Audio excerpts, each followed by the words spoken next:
Welcome to Film Zen. Happy New Year. Happy New Year. 2018. Happy New Year.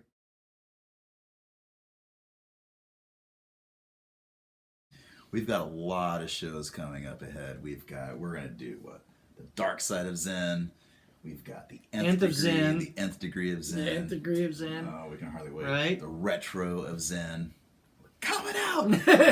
Guns blazing! Right? And, we're going to have fun with it. You're going to have fun watching it.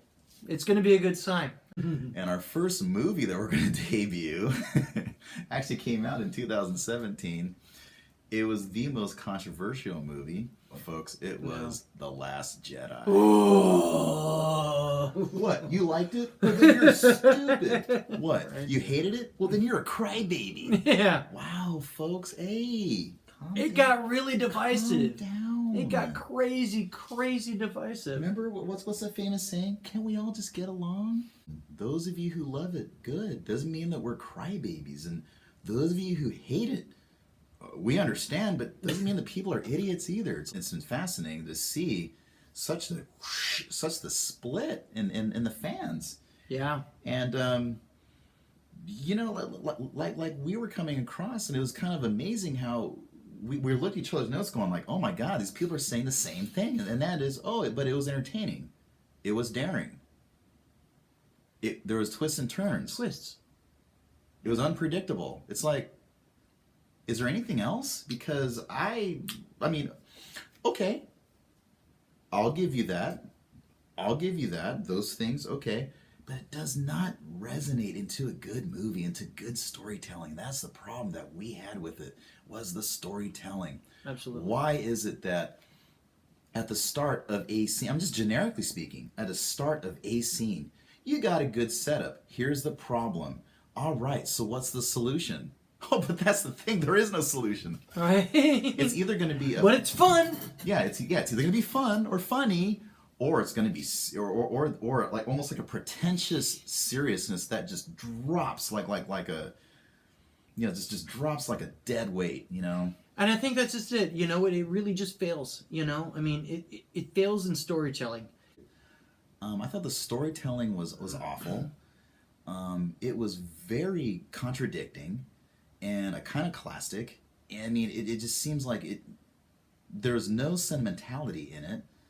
I mean, it really is. It was almost as if, pun intended, it was almost as if it was written by a Sith Lord. Mm-hmm. I mean, it was like, down with the Jedi and everything that represents it. And it's just like, I don't know. I mean, Rian Johnson, are you keep claiming that you're a Star Wars fan? I've been a Star Wars fan all my life. Are you sure about that? Because it seems like you went against everything that Star Wars fans wanted. It seems like you hated Star Wars so much that you basically made a movie in order to destroy everything that Star Wars was. And I think that was like one of the things that most people are saying, like, what is going on in this movie? You are spending you are taking the entire time of this movie to destroy what it is that Star Wars is built up on. Right. Like I was saying earlier, you are standing on the shoulders of gods, and you are basically peeing on their heads as you're standing on their shoulders. That's how I felt. It's a very divisive movie. Oh, which absolutely. Actually, funny enough and tragically enough, you're either one side or the other. And this movie is a lot of the same. And what I'm trying to figure out is, why is it that certain people love the movie so much? Because these are people, I respect their opinions, but what they're saying just doesn't make any sense to me. And I really want to understand what it is that they're saying as to why it is that they love this movie so much. Because I'm such a purist for Star Wars or anything like that. It's just basic storytelling. The point is that if you see it again, guess what, folks? All those things that you've talked about, it's being unpredictable, it's twists, it's turns. You don't get that the second time around. Like you're saying, most people are not going to say that they saw it more than once. Oh. But I will ask you this: how many times have you seen The Empire Strikes Back? See, very good. Right. And the reason is because that is a fundamentally superior movie. That is a very well written, very well told story. That is something that you will come back and revisit time and time again. Not because it's got a bunch of zany twists. Right. No, it's because the story itself is deep, it's meaningful, it is entertaining. It's not just a flash. Right. Boo! Hey, how are you? Right. And then next thing you know, well, you've seen it once, you don't need to see it again. And yeah, exactly. I dare anybody who saw it once to see it again. You know, again, when you mentioned Empire Strikes Back, and again, let's just kick it up a notch. Let's modernize it. And again, our example would be Rogue One, and Rogue One was so good that I'm sorry, but yes, it did raise the bar. You know, it's not really just, did. it's not It because, really did. like you said, and I like what you said. We're not pure Star Wars fans, you know, and we're not that. Therefore, we're not crybabies over the movie. We just want a good, solid story to be told to us, and unfortunately, you know, with the pressure, I mean, Star Wars does have pressures, and it's to me, it seems like, I mean, I don't think it wants to be, you know, the Star Wars canon, but unfortunately, fans have raised it so high that it really is the creme of the creme of myth, you know, Star Wars mythology storytelling. Yeah, it is the modern fairy tale. Yeah. You know, just like Tolkien did with, you know, the Lord of the Rings. Absolutely. You know, he was trying to create a modern mythos. Half of the audience got it with Kylo Ren, and the other half didn't. I don't know, man. To me, that bottom line, mathematically, that is not good storytelling. No, it's really not. We spent so much time in episode 7 and about halfway through episode 8 wondering about, because it was so important for the movie, about who her parents really are. Oh, man. You know, Daisy Ridley is the only good thing to come out of this trilogy. I enjoy watching her. She reminds me a lot of like, to me, she's like the Ewan McGregor of the prequels. I mean, just very enjoyable to watch. The best thing out of it. I think she can convey so much with her face. She has so many like mixed expressions going on. I think that's a rare quality that a lot of actors have. I think that she is going to have a very long career, and it's just very unfortunate that, you know, she's stuck in a story like this. To what? Raise parents. Who are Ray parents? It almost feels like a daytime soap opera, and it's enough. You know what I mean? Enough. I think that was a lot. There was a lot of similarities going on with a lot of different storylines that they were creating in episode 7, and most definitely in episode 8, where they would introduce something new that's supposed to be important, and then it would just kind of peter off. Yeah. You know, especially like in the very beginning. Or bad joke. You know what I mean? Well, yeah, well, bad joke. Don't get me started about bad joke. But I'm saying, you know, as far as like, you know, something that's supposed to be important that turns out to not be important.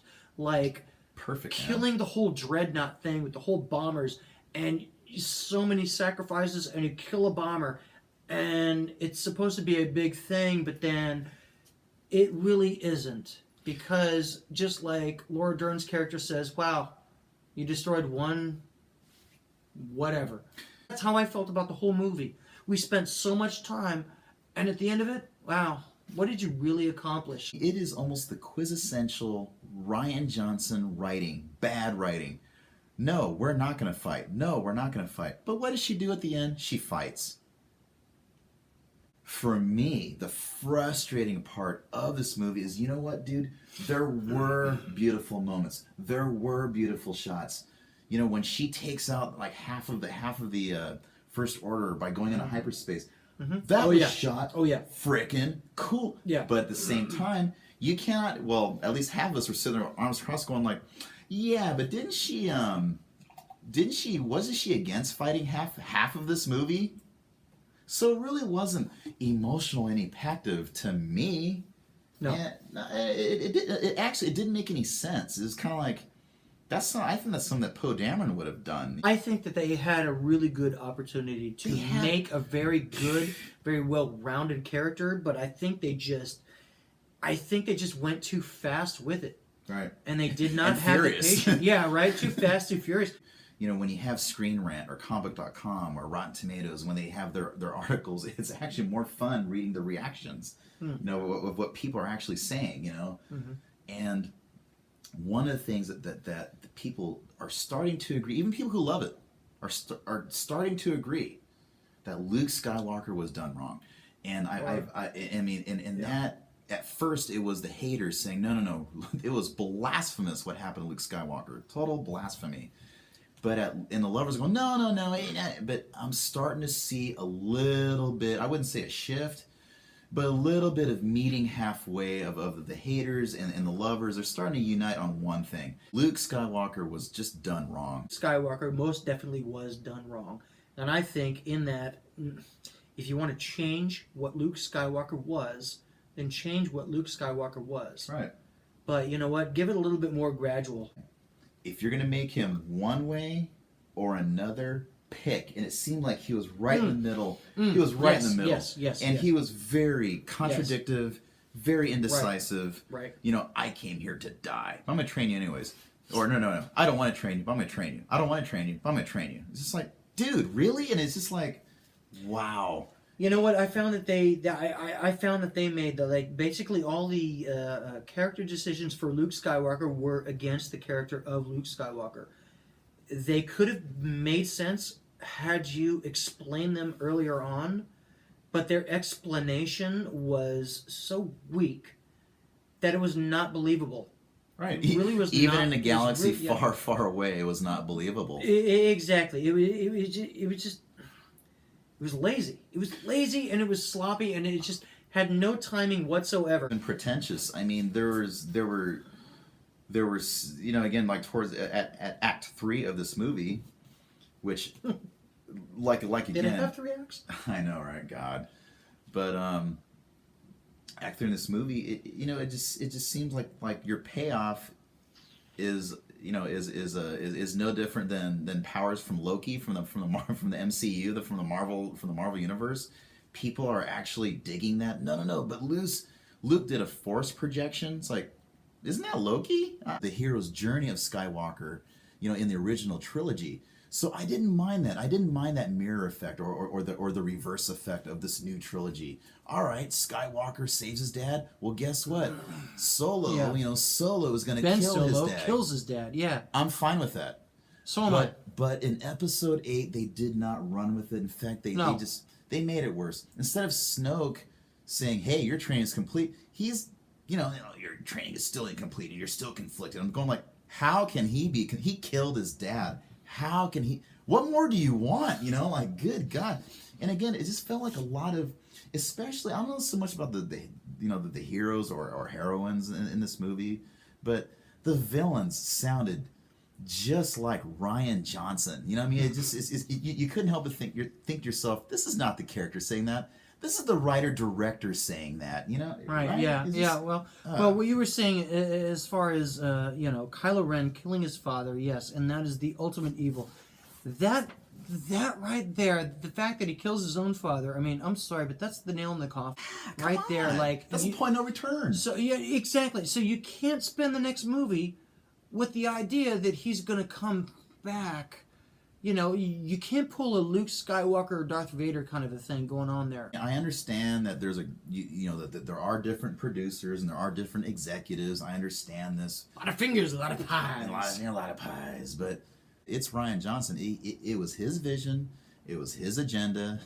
And like, I think we even even Mark Hamill he was being vocal at first, but I think they kind of pull him by the leash, going, "Hey, you got to do some PR for the next year or two."